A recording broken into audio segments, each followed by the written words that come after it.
자, 인사합니다. 안녕하세요. 예. 시험 보기 전에 마지막으로 이제 부동산 학개론을 100문제를 통해서 정리하는 겁니다. 오늘은 이 시간은 제가 여러분에게 이 내용을 설득시키는 게 아니라 이런 게 있었습니다 하고 푹 가보는 거예요. 이게 그런 수업입니다. 그러면 지금부터 해서 9시부터 해서 오후 2시까지만 5시간, 쉬는 시간 빼버리면 5시간 채 안 되죠. 100문제를 풀어야 되잖아요. 그래서 여기 이제 감정평가라든지 투자론이라든지 이런 것은 제가 약간 설명하겠지만 정책론이라든지 아니면 이게 시장론에서 효율적 시장 이런 것들은 설명하지 않습니다. 그냥 답이 이겁니다. 이거는 왜 틀렸습니다. 그다음에 총론도 마찬가지로 그렇게 해야만이 2시에 끝난다는 거 의미하셨습니까? 그러니까 훅 가니까 여러분들은 다른 생각하고 있으면 훅 가버린다 이렇게. 자, 갑시다. 이제 순서를 약간 바꿀 거예요. 그러니까 평가 이론부터 할 겁니다. 책은 14쪽, 책이 아니라 자료 14쪽을 봅시다. 14쪽. 14쪽 제53절, 그게 감정평가의 분류 등 이렇게 나왔습니까? 거기서부터 할 겁니다. 순서 상관없잖아요? 처음 하는 게 아니라. 자, 가볼게요. 자, 가보는데, 이제 푹 갑니다. 순서는 이렇게 할 겁니다. 평가론, 투자론, 금융론, 관리 마케팅. 이거, 왜요? 14페이지. 14페이지. 14페이지. 자료 14페이지, 14번이 아니라 14페이지, 14페이지. 그래서 이것 마시면 돼. 이제 평가론하고, 평가론 먼저 하고, 투자론, 금융론, 개발론, 여기까지 순서 들어가고, 그 다음에 또 순서 들어가고, 이렇게 할 겁니다. 마지막에 이제 정책론이요. 자, 감정평가론 갑시다. 감정평가 시작됐습니다. 감정평가에서 가장 먼저 감정평가의 분류. 감정평가의 분류는 감정평가 규칙 제5조, 6조, 7조, 엄청나게 시험에 잘 나온다. 5조, 시장가치 원칙, 감정평가액은 시장가치를 기준으로 결정한다. 법의사는 시장가치 외가치를 기준으로 감정평가액 결정할 수 있다 없다? 있다. 6조 현황기준 원칙, 이용상황 및 공법생 제한을 받는 대로 법의사는 조건을 붙여서 평가할 수 있다 없다? 있다. 이때 이제 2번까지 나왔는데 3번 안 나왔어요. 그러면 조건을 붙여서 평가하면 평가업자는 감정평가 법인 등은 조건의 합리성, 적법성, 실현 가능성을 검토했는데요. 3번 아직 안 냈습니다. 근데 이제 평가사가 합리성을 검토했는데 합리성이 결여됐다, 적법성이 결여됐다, 실현 불가능하다. 그러면 의뢰를 거절해야 돼. 그래, 나는 못합니다. 이렇게 수임했다면 철회를 해야 된다. 이건 아직 나오지 않았습니다. 3번은 나올 수도 있습니다. 조건을 붙여서 평가할 수 있다. 근데 그 조건을 붙여서 평가 의뢰되면 조건이 합법적인지 아니 적법한지 합리성이 있는지 실현 가능성이 있는지를 검토해야 되고, 합리성이 결여됐다, 적법성이 결여됐다, 실현 불가능하다. 그러면 나는 평가 못해요. 평가 의뢰를 거절하거나 수임했다면 철회해야 된다. 그러면 감정평가 규칙 제7조, 이게 가장 잘 나오죠. 개별 물건평가. 시험 지문은 이렇게 나오죠. 평가는 대상 물건별로 개별적으로 해야 된다. 예외가 몇 가지? 3가지. 일괄해서 평가할 수 있다, 구분해서 평가할 수 있다, 그 다음에 그 부분만 평가할 수 있다 없다? 있다. 이 부분은 매우 시험에 잘 나옵니다. 자, 이제 83번 문제 풀러 갑니다. 83번부터 감정평가니까요. 틀린 것은 그렇습니다. 1번 지문 알 수 있는 거고 2번도 마찬가지입니다. 3번 일괄해서 평가할 수 있다 없다? 있다. 4번 하나의 대상 물건이라면 가치를 달리하면 그 부분만 구분하여 평가할 수 있다 없다? 있답니다. 답이 4번이에요. 하나의 대상 물건이라면 가치를 달리한다. 그러면 그 부분만 감정평가할 수 있습니다. 없다 해서 틀렸고, 5번은 일체로 이용되고 있는 대상 물건 일부분에 특수한 목적, 합리적 이유가 있으면 그 부분에 대해서 감정평가할 수 있다 없다? 있답니다. 그러니까 3, 4, 5가 감정평가 규칙 제7조 예외. 3번은 일괄해서 평가할 수 있다. 4번은 구분해서 평가할 수 있다. 5번은 그 부분만 평가할 수 있다. 이제 이 4번 지문에서 부수적으로 가는 게 이렇게 나오죠. 그러면 어느 경우가 구분해서 평가하는가? 이 4번이 구분해서 평가할 수 있죠? 그럼 어느 경우에 구분해서 평가하는가? 그것까지 기억하셔야 돼요. 여기 4번이 구분평가인데 어느 경우에 구분해서 평가하는가? 가장 대표적인 게 주상복합 건물입니다.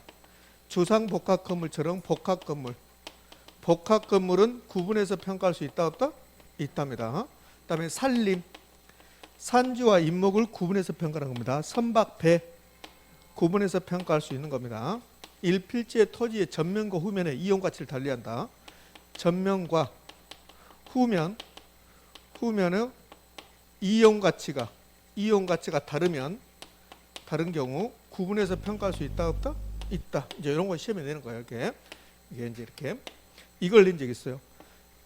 전면과 후면의 이용 가치가 다르다 하더라도 구분해서 평가할 수 없다라고 출제했습니다. 그럼 뭡니까? X입니까? X죠. 여기다 하나 더 첨가하면 공장. 공장의 재단은 재산의 단체. 공장에 가면 토지도 있고 건물도 있고 그러잖아요. 토지, 건물, 기계 따로따로 평가한다. 그래서 구분평가죠. 이 정도 하시면 될 거 83번은. 자, 84번도 역시 감정평가에 관한 규칙입니다.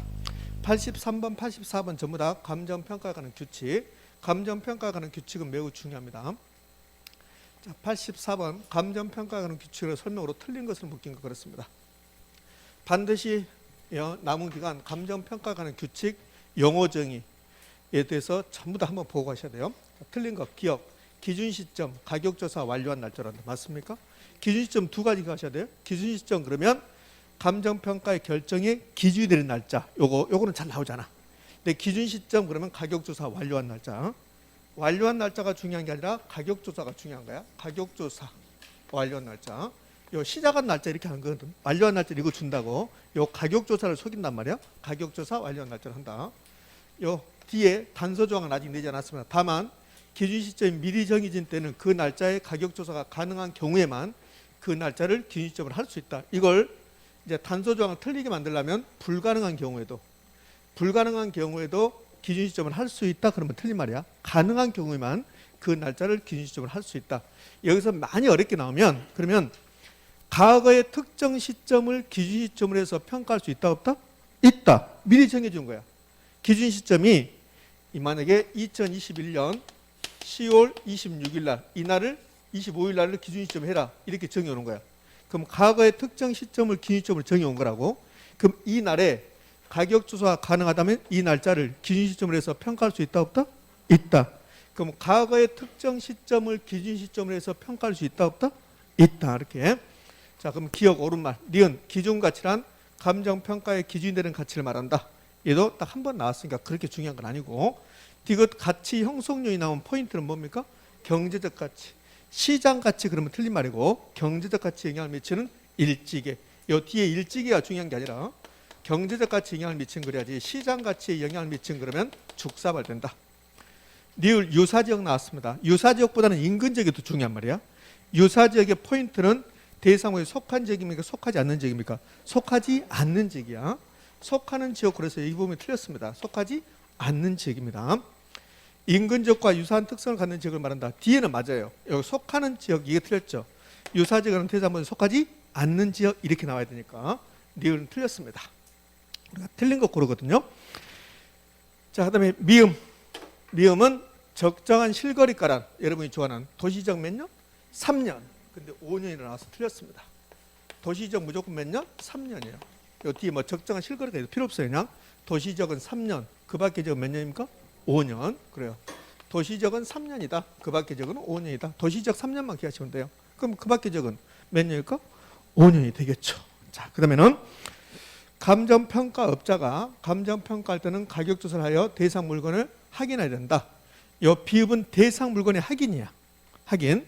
그럼 대상 물건을 확인해야 되는데 확인할 때 가격조사하여 확인해야 됩니까? 실지조사입니까? 실지조사입니다. 이 가격조사가 아니라 실지조사. 그래서 실지조사인데 가격조사라고 해서 나 틀렸습니다. 이도 실지조사입니다. 전부 다 실지조사입니다.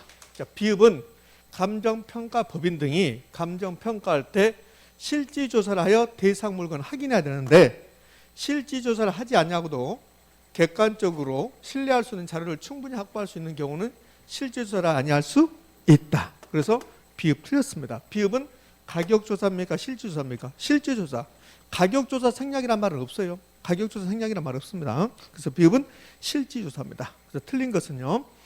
니을, 미음, 비읍. 니을, 니음, 비읍이 틀렸습니다. 그래서 6개 중에서 앞에 3개는 옳은 말이고 뒤에 3개, 밑에 3개가 틀린 말이죠. 답은 몇 번? 3번. 자, 이제 85번 갑니다. 85번 가치와 가격. 가치와 가격 그러면 가치 추상적, 주관적, 가격은 구체적, 객관적. 가치를 합해액으로 표시한 게 가격이다. 가치를 합해액으로 표시한 게 가격이고 가치는 장래 기대되는 편익의 현재 가치. 그 편익은 금전적인 것, 비금전적인 것 다 포함한다. 가치는 현재 값, 가격은 과거 값. 가치는 여러 개 있고 가격은 하나밖에 없다. 단기적으로는 가치와 가격이 달라질 수 있지만 장기적으로 일치하는 경향을 보인다. 기억납니까? 그게 전부야, 전부. 요 가치와 가격에 대해서는.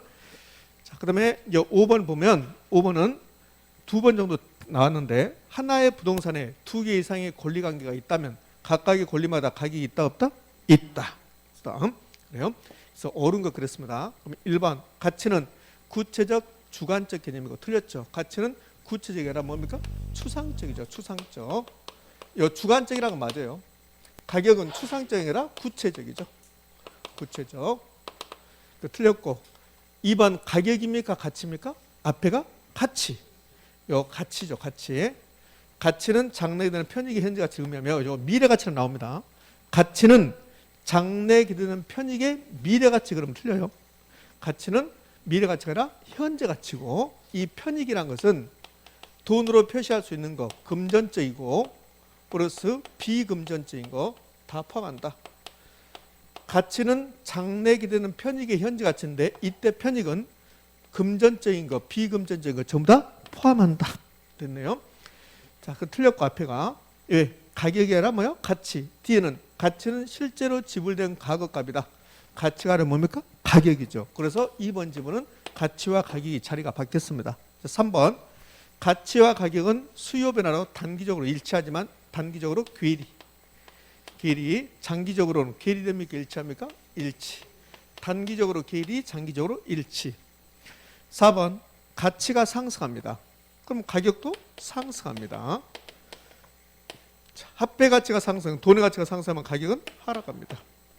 그럼 1번부터 4번까지 틀렸고 5번이 답이네. 하나의 부동산에 두 개 이상의 권리 관계가 있다면 각각의 권리마다 가격이 있다 없다?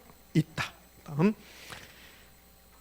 자, 이제 86번으로 갑니다. 86번 감정평가에서 가치재원칙입니다.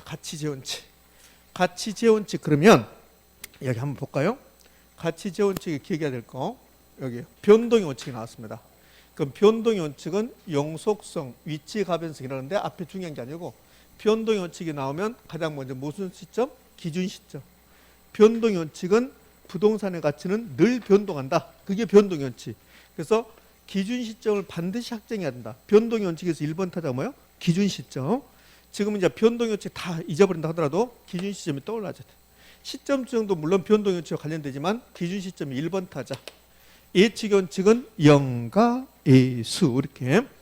이거 다 쓰려고 하지 마세요. 다 자료가 있으니까. 이 자료가 어딘가 있으니까 이거 쓰려고 그러면 못 따라가. 이거 써오려고 해버리면. 그러니까 제가 쓰면서 설명한 게 아니라 빨리 설명하기 위해서 이렇게 가져왔으니까. 영가 예수.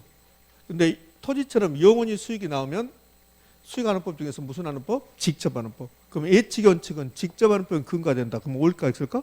5. 수익하는 법은 근거가 된다. 5X. 5. 균형의 원칙은 내부 측면의 원칙이고 균형의 원칙이 위배되면 감가 무슨 감가? 기능적 감가. 그러니까 내부 측면, 내부 구성 요소 이런 말 나오면 적합의 원칙, 균형의 원칙, 균형의 원칙. 개별 분석을 통해서 균형의 원칙을 따져본다. 이렇게 하는 거죠. 그러니까 여기 있는 말들이 나오면 무조건 균형의 원칙. 기능적 감가와 관련된 말, 과잉 설비, 과수 설비, 설계 불량 이렇게 나오면 균형의 원칙이 되는 거고 적합의 원칙은 외부, 주위 환경, 지역 분석을 통해서 적합의 원칙을 따지고 적합하지 않으면 감가에 되는 무슨 감가? 경제적 감가. 인근 지역의 쇠퇴, 시장성의 감퇴가 경제적 감가야. 그럼 인근 지역의 쇠퇴, 시장성의 감퇴, 지역 분석 이런 말 나오면 무슨 원칙? 적합의 원칙. 기여의 원칙은 부동산의 가격은 생산비 합이다, 기여도 합이다? 기여도의 합이다. 추가 투자의 적부, 적정한지 부정한지 판단해 본다. 여기 5, 6, 7, 8은 별로 안 중요해요. 경쟁의 원칙은 2번 나왔는데 초과 이유만 나왔습니다. 수익 배분의 원칙, 수익 분석법이 근거다. 토지 잔여법 필요 없어요. 이런 거 쓰지도 않는 방법입니다. 수익 체증 체감의 원칙 이렇게 관련되어 있는데 역시 쓰지 않는 방법이니까 이런 것도 잘 나오지 않습니다.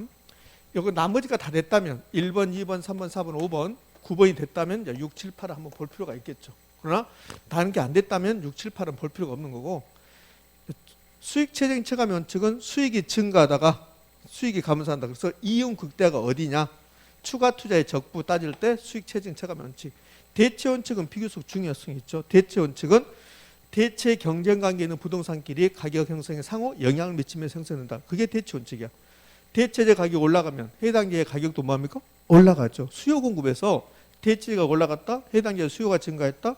해당 지역 수요가 우측 이동한다. 해당 지역 가격도 올라간다. 빌라 가격이 올라가면 대체재인 아파트 가격이 올라간다. 그게 대체 원칙입니다. 대체 경쟁 관계 있는 부동산끼리 상호 영향을 미치면서 가격이 형성된다.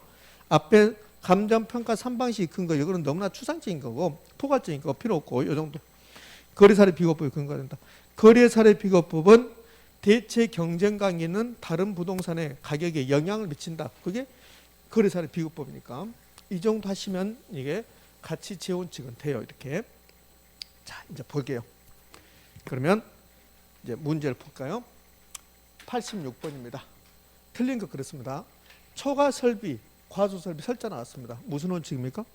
균형의 원칙이죠.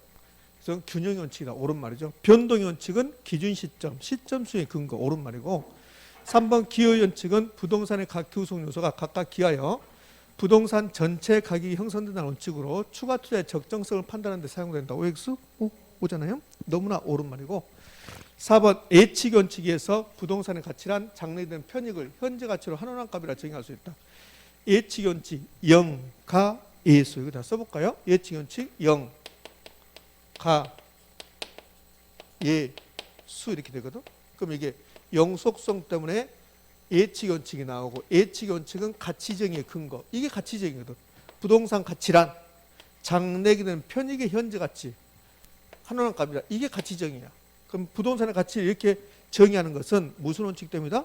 예측의 원칙 때문이다. 이렇게 된 거예요. 5번 적합의 원칙 위배된 부동산은 기능적 감가가 발생하고, 적합의 원칙은 기능적 감가입니까? 경제적 감가입니까? 경제적 감가. 균형의 원칙 위배된 부동산은 경제적 감가가 아니라 기능적 감가. 그래서 5번은 기능적 감가하고 경제적 감가가 자리가 바뀌었습니다. 바뀌었어요. 그 답이 몇 번인가요? 5번입니다. 자, 이제 87번 갑시다. 87번도 가치 재원칙에 관한 겁니다. 빠르지 않죠? 빠르지 않을 거예요. 여러분 다 알고 있는 내용이잖아. 다 알고 있는데 말로 표현할 수 없는 거고, 그래서 한번 듣고 아 저런 게 있었다 하는 거예요. 시험은 잘 5일 남았습니까? 지겨운 시험 빨리 끝나버리면 좋겠죠. 내일 봐버리면 좋겠는데, 아니면 오늘 오후에 결혼 시험만 따로 보면 좋겠다. 예? 자, 이거 전부 다 우리 시험에서 한 번씩 나왔던 겁니다.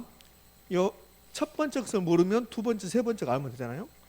복도 나왔어요. 가치 재원칙, 요 가치 원칙, 가격 원칙, 여기 가격 원칙이라고도 하고 가치 원칙이라고도 이렇게 한단 말이에요. 그러면 복도, 화장실, 층고, 계단 이렇게 나왔습니다. 그럼 뭐라 하겠습니까? 균형의 원칙이잖아요. 요 균형의 원칙, 요건 균형의 원칙이죠. 그러면 두 번째 것은 무조건 균형의 원칙이에요. 여기 균형의 원칙이 들어가야 돼. 그러니까 적합 틀렸어요. 답은 1번, 3번, 4번 중에 하나야. 가운데가 균형의 원칙 들어가야 되니까. 그 다음에 지역 분석 나왔습니다. 지역 분석. 그럼 뭡니까? 적합의 원칙이야. 적합의 원칙. 그래서 가운데는 균형의 원칙이고 마지막에 적합의 원칙이니까 답은 1번이 될 수밖에 없죠. 그럼 기회비용의 원칙은 부동산의 가격은 기회비용을 반영한다. 그럼 도심에 있는 공업용지가 동일한 효용을 가지고 있는 외곽의 공업용지보다 시장 가격이 더 높다. 도심에 있는 공업용지가 뭐가 더 높기 때문에? 기회비용이 높기 때문에 그렇다. 그래서 첫 번째는 기회비용의 원칙. 전부 다 우리 시험에서 출제했던 사례입니다. 그러니까 86번은 가치 재원칙인데 사례를 주는 게 아니라 가치 재원칙은 어디다 써먹습니까? 이러고 봐요. 그럼 예측 원칙은 가치 정의, 적합의 원칙은 이건 경제적 감가, 균형의 원칙은 기능적 관계 써먹습니다. 그다음에는 변동의 원칙은 기준 시점과 관련됩니다. 이런 걸 물어봤고, 87번은 사례를 물어본 거야. 사례. 그러니까 86번, 87번 전부 다 가치 재원칙인데 사례를 물어보거나 아니면 감정평가 관련된 사항이 뭔가, 그게 86번, 87번은 사례 물어보는 거. 이렇게 두 가지 형태로 시험에 출제하고 올해 출제할 확률은 매우 높고. 자, 지역 분석, 개별 분석은 굳이 제가 뭐 설명할 필요 없이 여러분 잘 하시는 거니까요. 지역 분석, 그러면 지역 분석의 대상 지역은 인근 지역, 유사 지역, 동일 수권. 지역 분석, 개별 분석이 시험에 나오면 이 표하고 인근 지역의 뜻, 유사 지역의 뜻, 동일 수권의 뜻, 용어 정의, 감정평가 규칙이 나온 거 아까 유사 지역은 봤잖아요. 유사지역이란 대상부에 속하지 않는 지역으로 인근 지역과 유사한 특성을 갖는 지역을 유사지역이라 한다. 인근 지역은 대상부에 속한 지역으로서 대상 부동산 가치 형성에 직접 영향을 미치고 지역 요인 아니야 가치 형성 요인 중에서 무슨 요인을 공유한다? 지역 요인을 공유한 지역이 인근 지역이다. 여기서 하나 더 간다면 인근 지역에서 인근 지역의 사례를 선택한다면 그러면 거래사례 비교법 적용할 때, 임대사례 비교법 적용할 때, 공시지가 기준법 적용할 때 지역 요인 비교를 뭐 할 수 있다? 생략할 수 있다. 동일 수권, 인근 지역과 유사한 지역을 포함한 넓은 지역이다. 개별 분석은 후행 분석이고 대상 분석 자체 이렇게 쭉 나오는데 이걸 다 정리한 게 이거라 했잖아요. 여러분 잘 하잖아요. 개미는 체구는 작지만 균형 있게 기억한다. 후가 뭐예요? 후행 분석. 개별 분석이 후행 분석이다. 자, 이러면 돼요. 그러니까 지역 분석, 개별 분석 두 개 표 이렇게 이 표를 작성할 수 있어야 되고 인근적, 유사적, 동일 수권의 뜻만 알면 되죠. 인근적은 고정돼 있습니까? 변동합니까? 변동. 인근적이 변동한다. 무조건 변동한다 해야 돼. 인근적은 변동할 수밖에 없다. 우리 검단의 지역이 바뀌어요? 안 바뀌어요? 바뀌잖아요. 그렇죠? 그러니까 인근적은 변동한다. 자, 88번 문제 갑시다. 틀린 것은 그렇습니다. 1번 지역 분석이란 지역의 표준적 사용과 가격 수준을 판정하고 개별 분석은 후행 분석으로 채이용과 구체적 가격을 판정하는 절차이다. 지역 분석, 개별 분석 생략할 수 있습니까? 없습니까? 없다. 지역 분석 생략, 개별 분석 생략이란 말은 있을 수가 없고 2번 지역 분석은 적합의 원칙, 경제적 감가, 개별 분석은 균형의 원칙, 무슨 감가? 기능적 감가. 3번 개별 분석보다 지역 분석을 먼저 실시한 것이 일반적이다. 개별 분석은 나중에 하고 지역 분석을 먼저 한다. 4번 개별 분석에서는 인근적뿐만 아니라 유사지역 및 동일 수권까지 분석이 이루어진다. OX, X. 인근적, 유사지역, 동일 수권을 분석한 지역 분석, 개별 분석, 지역 분석. 그래서 틀렸습니다. 수업은 들었는데 또 어디가 틀린지 모르면 안 되고 이거는 지역 분석입니다. 개별 분석이 아니라 무슨 분석? 지역 분석, 지역 분석. 그 다음 몇 번? 4번. 5번 개별 분석은 대상 부동산에 대한 미시적, 개미. 개미, 요 개미. 미시적이고 국지적인 반면 지역 분석은 거시적, 광역적, 전체적. 그렇죠? 답은 몇 번? 4번. 지역 분석, 개별 분석은 이 정도 하시면 돼. 여기서 벗어났다 그러면 우리는 어쩔 수 없는 거고 이 정도 하시면 돼요. 혹시 이런 지문이 나와요? 그러니까 지역 분석, 개별 분석에서 아주 어려운 지문이 나오면 이런 지문이 나올 수 있어요. 무슨 지문이 나올 수 있냐면 지역 분석은 최유효 이용의 판정 기준을 제시한다.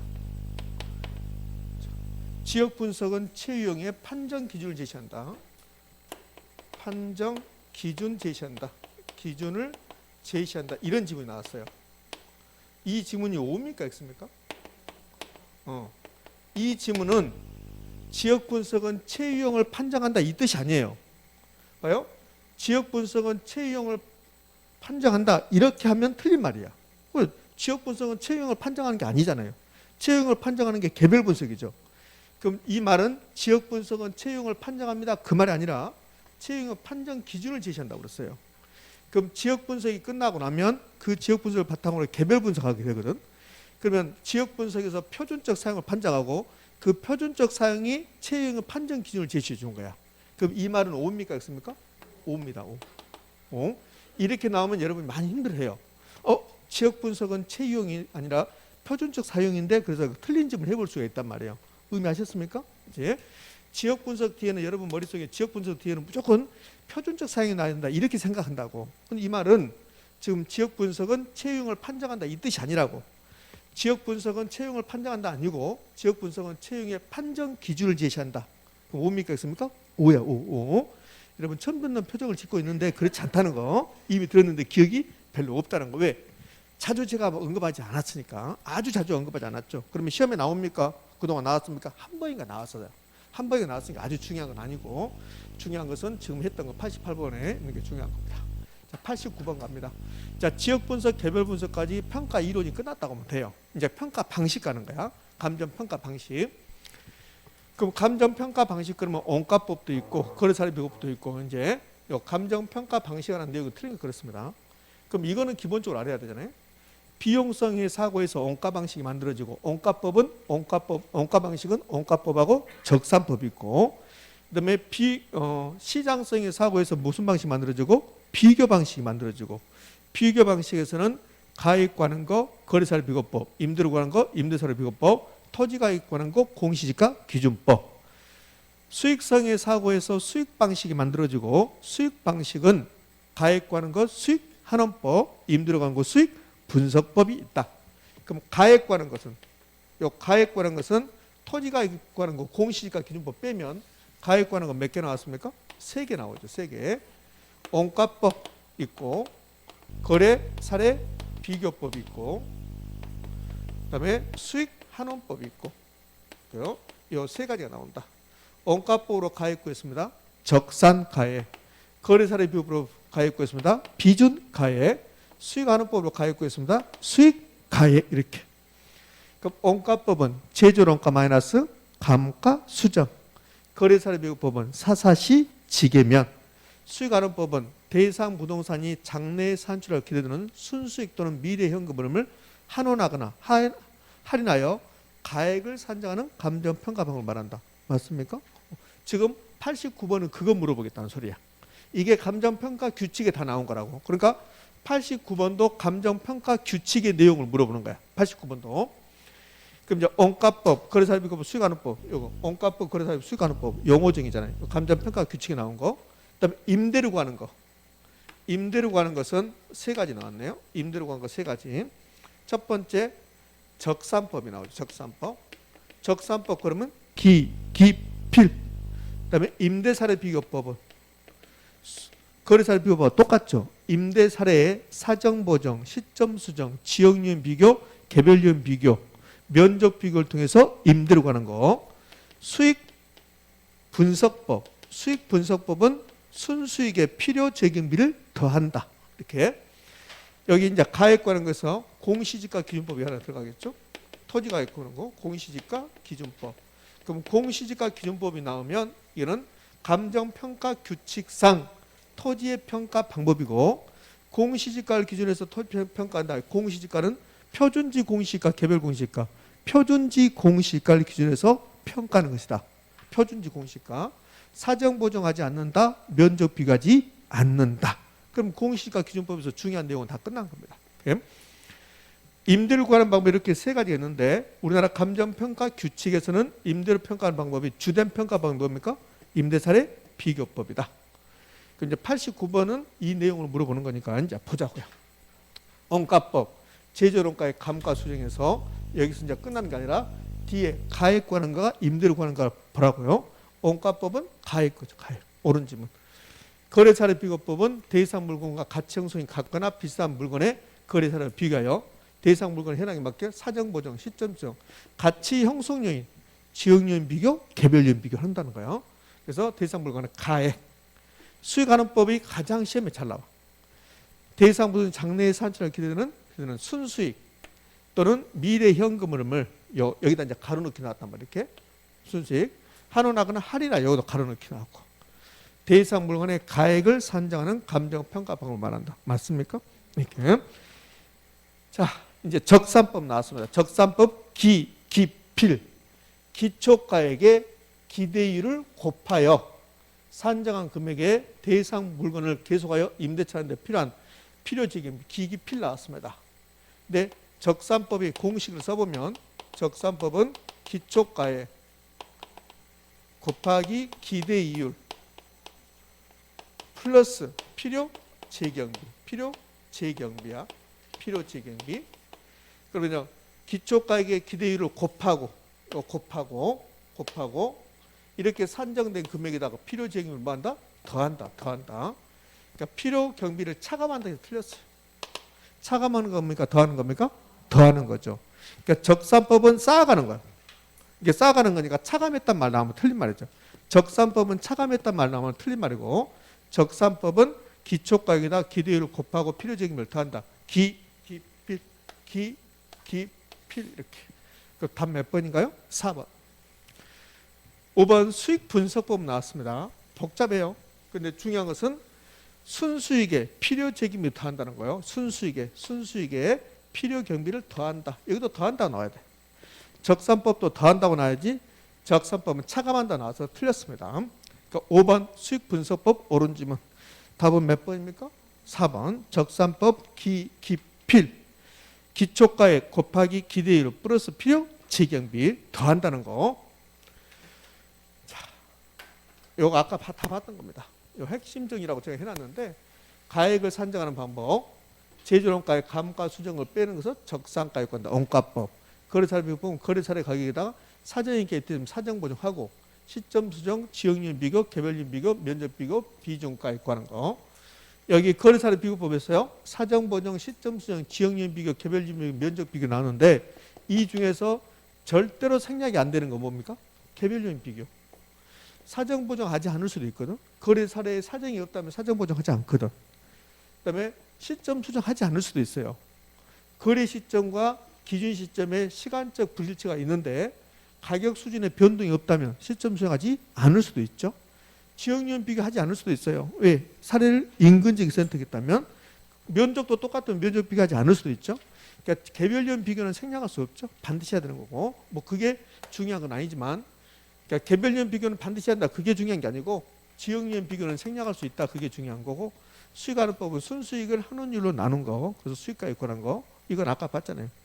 적산법은 기기필. 이건 이제 기초가액 권한 기대율이고 임대사례 비교법은 이런 절차를 거쳐서 무슨 임료 구한다? 비준 임료. 수익 임료 구하는 순수익의 필요 적임을 더한다. 이거는 뭐다? 수익 분석법이고 4번은 감정평가는 규칙상 임대료 평가 방법이 적산법, 임대사례 비교법, 수익 분석법이 있는데 감정평가의 규칙상 임대료 평가의 주된 평가 방법보다 임대사례 비교법이다. 자, 이제 90번 문제 가볼까요? 90번 문제 시상가격 조정입니다. 시상가격 조정. 일단 우리나라 감정평가 규칙에는 시상가격 조정이라는 규정이 있다 없다? 있다. 4, 5번 두고 있죠. 틀린 거 그렇습니다. 그러니까 시상가격이 뭔데? 시상가격은 감정평가 3방식으로 원가 방식으로 비교 방식으로 수익 방식으로 각각 산정한 가액을 말한다? 시상가액이라 한다. 그러면 적산가액 원가법, 비중가액 거래사례 비교법, 수익가격 수익환원법. 대상 물건의 최종 평가 가액이다. OX, X. 요 1번이 3방식에 도출된 적산가액, 비중가액, 수익가액은 대상 물건의 최종 평가액이 아니죠. 그럼 여기까지는 뭐라고 그래요?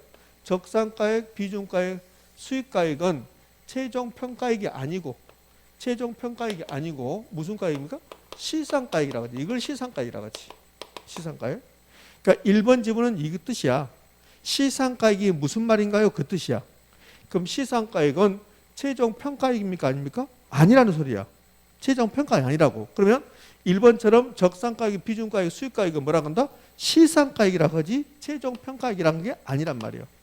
그러니까 감정평가 3방식으로 산출된 가액을 최종 평가액이랍니까? 시상가액이랍니까? 시상가액이라고 하지. 시상가액.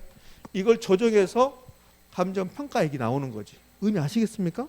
그래서 1번이 틀렸어요. 2번 부동산 시장이 완전 경쟁 시장이라면 3면 등가. 3면 등가라는 게 우리 시험에서는 자주 등장하지 않습니다. 3면 등가 원리는 3면이 비용성, 시장성, 수익성 이렇게 된 거야. 이걸 3면이라고 그래. 그럼 비용성의 사고에서 시장성의 사고에서 수익성의 사고에서 각각 산정된 가액은 다 똑같다. 그럼 이걸 3면 등가율과 성립한다 한다고.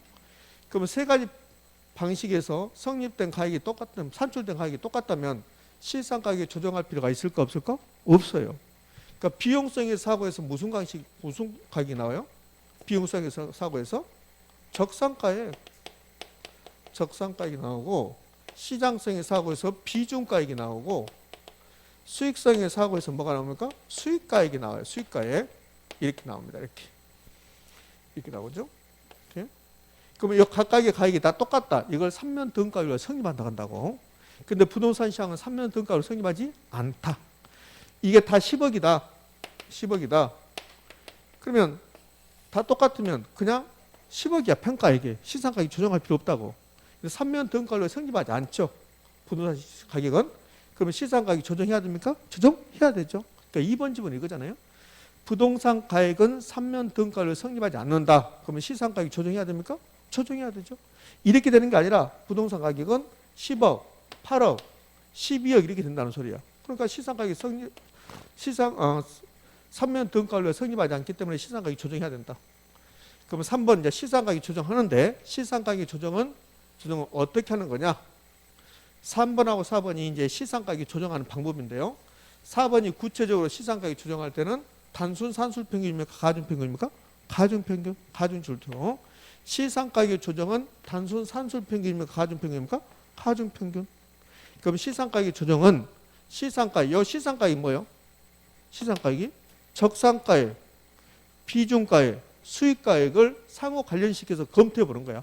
이걸 시상가격 조정이라고 한다고. 그러니까 3번, 4번이 시상가격 이제 조정하는 방법이죠. 그럼 답은 결국 몇 번이요? 1번. 3방식으로 산출된 가액을 시상가액이라 합니까? 최종평가라고 합니까? 시상가액이라고 한다. 최종평가라고 하지 않는다는 거예요. 부동산 시장은 3년 등가율로 성립하지 않는다. 따라서 시상가격 조정을 해야 된다는 소리예요. 그런데 어떻게 할 것인가? 각각의 산정된 가액은 상호 관련시켜서 재검토해 본다. 그래서 가중평균한다. 우리나라 감정평가 규칙에서는 시상가격 조정에 관한 규정이 있다 없다? 있다. 자, 91번으로 갑시다. 91번 이제 원가법이야. 91번부터 이제 원가법이라고. 그럼 원가법은 크게 보면 두 가지요. 어떻게 두 가지냐면 원가법은 제조원가에서 감가 누계액을 빼는 거야. 그럼 제조원가에서 감가 누계액을 빼는 것은 뭐라고요? 감가 수정이라고 그래. 그러니까 원가법은 제조원가하고 감가 수정을 공부하면 돼. 작년에는 감가 수정을 출제했다고. 그럼 제조원가는 딱 몇 가지? 네 가지만 알면 돼요. 제조원가는 무슨 시점에서? 기준 시점에서 적자한 원가의 총액이다. 그럼 1번 제조원가는 기준 시점 현재, 요 기준 시점 나왔습니다. 그러면 옳은 말이야. 근데 제조원가는 기준 시점이 아니라 무슨 현재 시점, 신축 시점 이런 말 나오면 틀린 말이야. 기준 시점, 그래서 옳은 말입니다. 2번 제조원가는 도급건설 기준이야. 도급건설 기준. 제조원가를 자가했다. 자가건설한 경우 도급건설 경우에 준해서 처리한다. 제조원가는 도급건설 기준이다. 그럼 2번은 옳은 말인가요? 옳은 말이죠. 그러니까 제조원가 나오면 첫 번째 기준 시점, 두 번째 도급건설 기준, 세 번째 제조원가는 수급인의 이윤이 포함됩니까? 포함되지 않습니까? 포함된다. 그다음에 제조원가는 두 가지가 있다.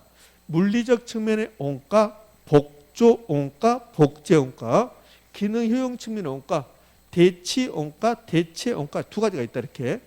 근데 대체 원가로 제조원가 산정하면 나중에 기능적 감가 한다 안 한다? 안 한다. 그것밖에 없어요. 자, 그럼 봅시다. 1번 됐고 2번 자가건설한 경우 제조원가는 자가건설하면 됩니까? 안 됩니까? 돼요. 되는데 자가건설했다면 도급건설을 한 것처럼 해주라는 소리예요. 도급건설 기준을 처리해라. 3번은 제조원가는 대치원가가 있고 이제 뭐가 있다? 복조원가가 있다. 그 말이야. 그럼 제조원가는 복조원가라는 게 있고 복제원가, 그다음에 대치원가라는 게 있다. 네, 이름을 하나만 쓰면 좋을 건데 이 복조원가를 다른 말로 복제원가를 복조원가라고 한다. 다른 말로 재생산 비용이라고 한다. 산비용. 대치원가는 대체원가, 대체비용 이렇게도 부른다는 거예요. 이렇게. 그럼 두 가지 차이점. 물리적으로 똑같게 만들자. 그게 뭡니까? 복제원가. 물리적 측면. 이것만 하시면 돼요. 복제원가는 물리적 측면의 원가다. 물리적 측면의 원가. 물리적으로 똑같게 만들자. 대체원가는 물리적입니까? 기능적입니까? 기능적 측면이죠. 기능적 측면의 원가다. 효용 측면의 원가다. 오케이. 이제 복제원가는 이걸로 끝나고 물리적 측면으로 끝나고 대체원가는 이거는 기능적 측면, 효용 측면 원가인데 대체원가로 제조원가 산정할 수도 있고 복제원가로 제조원가 산정할 수 있다. 그럼 대체원가로 제조원가 산정하면 나중에 감가 수정합니까? 안 합니까? 하지요. 감가 수정하는데 근데 기능적 감가를 하지 않는다. 기능적 감가. 기능적 감가를 하지 않는다. 왜? 이미 기능적 측면에서 기능적 감가 해당되는 부분을 제조원가 산정할 때 차감했으니까 기능적 감가하지 않는다. 물리적 감가하지 않는다 그러면 틀려요. 무조건 기능적 감가하지 않는다 나와야 돼.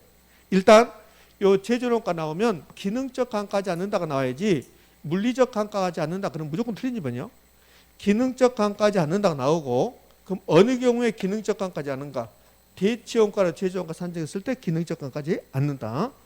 물리적 측면, 복제원가로 제조원가 산정한다. 그럼 기능적 감가하지 않는다. 그럼 틀린 말이고, 기능적 감가하지 않는다인데 어느 경우에 대치원가로 제조원가 산정했을 때 이렇게 되는 거죠. 자, 그러면 제조원가 다 끝났습니다. 이제. 자, 그러면 3번 가요. 대치원가로 제조원가 산정할 경우 물리적 감가 수정과 기능적 감가 수정 필요치 않다. 틀렸습니다. 기능적 감가는 필요하지 않지 물리적 감가 수정은 해야 됩니다. 그래서 이 물리적 감가는 해야 된다. 해야 한다.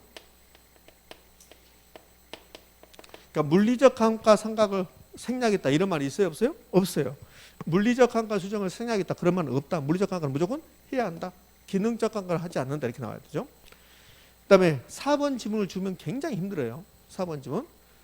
4번 지문을 주면 힘들어하는데 복제원가도 제조원가고 대치원가도 제조원가야. 그럼 제조원가 산정할 때 어떤 걸 해도 상관이 없다는 거야. 그냥 아주 쉬운 지문인데 4번 지문을 주면 저게 무슨 말이 된다고. 여기서 서울 갈 때 지하철 타든 버스를 타든 똑같다는 소리야. 그 버스를 타고 갔다. 지하철 타고 갔다. 그러잖아요. 건물이. 그럼 건물이 오래되어 복제원가를 구하기 곤란하다면 대치원가로 제조원가 산정할 수 있다 없다? 있다. 근데 이거 가지고 굉장히 고민한다고. 이게 서울 갈 때 지하철 가기가 곤란해서 버스 타고 갔다 이 말이에요. 옳은 질문이잖아요. 5번 개발업자 이윤. 개발업자 이윤이 수급인의 이윤이야. 수급인의 이윤. 제조원가는 수급인이 나와야 돼. 수급인. 수급인의 이윤. 왜 수급인이 나와야 돼요? 도급건설 기준이니까. 그럼 수급인의 이윤은 개발업자 이윤은 표준적인 건설비 구성 요소로 제조원가에 포함된다. 이 말이 없으면 여러분 이제 쉬워져요. 개발업자 이윤은 제조원가에 포함된다. 그러면 쉬워진다고. 근데 이게 들어가는 순간 저게 무슨 말인지 그런다고. 자, 제조원가는 이렇게 구성돼요. 제조달 원가는 표준적인 건설비. 그러니까 제조원가는 어떻게 구성됩니까? 이런 거 안 내요. 제조원가의 구성인데 표준적인 건설비에다가 이제 부대 비용을 더하는 거야. 부대 비용. 그러니까 표준적인 건설비가 얘가 직접 공사비라는 게 있고, 공사비라는 게 있고, 간접 공사비라는 게 있습니다. 이렇게 여기에 수급인의 이윤이 들어가는 거야. 수급인의 이윤. 이윤. 그럼 수급인의 이윤은 표준적인 건설비에 포함됩니까? 안 됩니까? 포함되죠. 그래서 제조원가 된다는 소리야. 의미하셨죠? 그러면 이 말을 빼봐요. 이 말 뺍니다. 개발업자 이윤은 수급인의 이윤 제조원가 포함됩니까? 포함되지 않고 포함된다. 포함된다. 그런데 구체적으로 하면 개발업자 이윤은 표준적인 건설비에 포함된다는 소리야. 그러니까 표준적인 건설비 구성 요소로 여기 표준적인 건설비 구성 요소가 직접 공사비, 간접 공사비, 수급인의 이윤이야. 구성 요소로 제조원가에 포함된다. 답은 몇 번입니까? 3번. 물리적 감가 생략했단 말은 O입니까? X입니까? X. 물리적 감가 생략이란 말은 없다. 기능적 감가 생각이 나온다. 제조원가에서 기능적 감가 수정을 생략했다. 기능적 감가를 하지 않는다. 이건 나오지만 물리적 감가를 하지 않는다. 그럼 무조건 틀린 점이요. 이제 감가 수정으로 합니다. 그럼 감가 수정 그러면 의미는 감가 수정은 제조원가에서 감가액을 뭔가다? 빼는 거예요. 그게 감가 수정이다. 감가 수정은 제조원가에서 감가액을 빼는 게 감가 수정. 그럼 감가 수정은 왜 합니까? 이제 감가 수정이 나오면 이렇게 연결되는 거예요. 감가 수정이 나오면 첫 번째 개념은 제조원가에서 감가액을 빼는 거고, 두 번째 그러면 왜 감가 수정을 할까? 감가 요인. 감가 요인은 물리적 감가, 기능적 감가, 경제적 감가 요인이 또 있겠죠. 요즘 감가 요인 안 나오죠. 그럼 감가 요인이 있으면 감가 수정해야 되죠. 감가 수정 방법. 작년에는 이 감가 수정 방법을 시험에 냈죠. 감가 수정 방법은 정액법, 정률법, 상한기금법, 관찰감가법 이런 게 있다는 거예요. 분해법. 예. 감가 수정 방법이 끝나고 나면 그다음에 감정평가의 감가상각하고 회계 목적의 감가상각하고 비교하는 거. 이렇게. 그게 이제 감가 수정에서 우리가 공부할 내용이죠. 그러면 1번 설계 불량, 생산 요소 결합 비율 불균형, 부지와 건물의 부적응 상태 등은 감가 요인 중에서 무슨 감가냐 말이죠. 무슨 감가입니까? 기능적 감가. 기능적 감가. 2번 주위 환경과 부적합해 있다. 인근지역에 세트해 있다. 시장성이 감퇴해 있다. 이런 게 나오면 무슨 관가? 경제적 관가. 경제적 관가는 고칠 수가 없어요. 이 건물이 있는데 이 건물에 누수 현상이 발생하고 있다. 이 건물에 누수 현상? 그러면 그것도 감가 요인이요. 그럼 누수를 잡았다? 치유 가능. 그러니까 하자가 감가 요인인데 이걸 고칠 수 있는 게 있고 고칠 수 없는 게 있다. 고칠 수 있다, 치유 가능. 고칠 수 없다, 치유 불가능. 그럼 내 건물 옆에 쓰레기 소각장 들어왔다. 쓰레기 소각장? 이건 무슨 관가입니까? 경제적 관가. 그러면 이 건물이 스스로 이 쓰레기 소각장 들어온 것을 고칠 수 있어요, 없어요? 없어요. 그래서 경제적 관가는 치유 불가능한 관가. 아직 나오지 않았습니다. 시험에. 자, 2번은 여기에 주위 환경과 부적합해 있다. 인근지역에 세트했다. 시장성이 감퇴했다. 그러면 경제적 관가야. 경제적 관가는 치유 가능, 불가능? 불가능이다. 이제 1번, 2번은 감가 요인이고 3, 4, 5번이 3번하고 4번이 감가 수정 방법이고 5번이 감정평가의 감가상각하고 회계목적의 감가상각을 비교하는 거고 그럼 정액법은 매년의 감가액이 일정하다. 정액에서 이 정액이라는 뜻은 일정액. 매년 감가액이 일정하다. 그러니까 균등상각법, 직선법이라고 한다. 정률법은 감가율이 일정하다. 감가율이. 매년의 감가액은 일정하지만 그러나 매년의 감가액은 점점 증가한다. 감소한다? 감소하죠. 매년의 감가액이. 초기의 감가액이 크고 후기로 갈수록 매년의 감가액. 감가 누계액은 증가하는 거야. 매년의 감가액이 점점 감소하죠. 정액법. 매년의 감가액 일정. 정률법은 매년의 감가율이 일정. 감가율. 요 일정, 감가율 일정하다. 이걸 정률이라고 한단 말이에요. 정률. 감가액이 일정하다. 이것을 정액이라고 하고, 정액. 그럼 정률법은 매년의 감가율이 일정, 정률. 매년의 감가액은 점점 감소. 감가 누계액은 증가. 정액법이든 정률법이든 감가 누계액은 증가. 매년의 감가액이 달라지지. 정액법은 매년의 감가액이 일정. 정률법은 감가율이 일정. 감가액은 점점 감소. 초기의 감가가 크다는 거예요. 그럼 1번부터 4번까지 다 옳은 말이니까 5번이 틀렸겠네. 5번은 이렇게 나있잖아요. 평가 목적의 감가상각. 그 다음에 회계 목적의 감가상각 두 개를 비교해야 된다. 그럼 이건 5번처럼 감정평가의 감가상각하고 회계 목적의 감가상각 두 개 비교하면 뭐가 생각나요? 경제관. 경제관이 생각나야지. 이 경제관의 경은 뭡니까? 경제적 감가, 경제적 내용수, 쟤는 제조론가, 가는 관찰감가. 그러면 감정평가의 감가상각은 감정평가의 감가상각, 이걸 감가수정이라고 그래.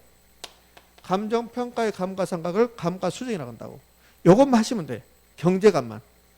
그러니까 감정평가의 감가상각은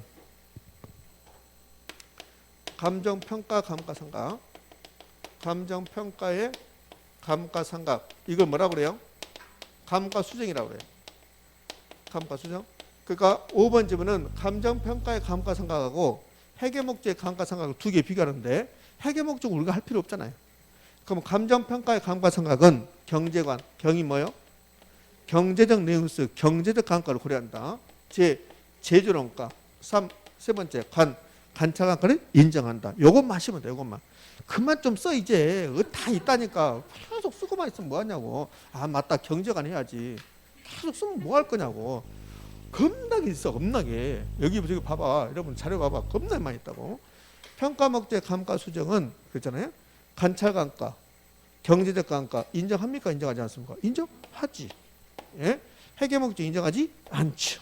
그렇죠? 그러니까 5번은 경제관을 물어본다. 경제관. 그럼 답 몇 번입니까? 5번. 5번이 틀렸죠. 자, 이제 83번이요. 93번이 거래사례 비교법입니다. 시간이 이렇게 빨리 가네요. 거래사례 비교법부터는 정확히 10분만 쉬었다가 됐습니까? 예.